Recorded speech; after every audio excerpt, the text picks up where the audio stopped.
মোৰ প্ৰথম প্ৰতিক্ৰিয়াটো হ'ল মই নিশ্চয় আনন্দিত সুখী আৰু মই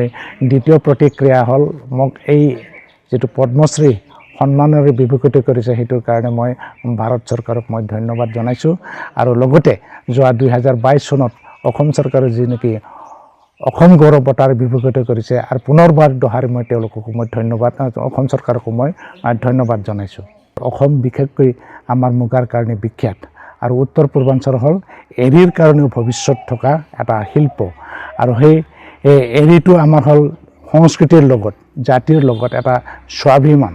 গতিকে সেইকাৰণে মই যেনেকুৱাকৈ পৃথিৱী বিখ্যাত মুগা এৰীকো বিশ্বৰ দৰবাৰত এটা ফকাছত অনাৰ কাৰণে এৰীৰ ওপৰত মই দেহেকেহে লাগি আছোঁ আৰু সেইকাৰণে হয়তো এই পৃথিৱীৰ প্ৰায় আমাৰ যিসকল ৰেচমৰ দেশ ৰেচম কৰা দেশ তেওঁলোকে মোক এৰীৰ বিশেষজ্ঞ হিচাপেও তেওঁলোকৰ ওচৰত মোৰ এটা চিনাকি আছে। এতিয়াও মোৰ এৰীক মই আগুৱাই নিয়াৰ কাৰণে এটা কি কৰিছোঁ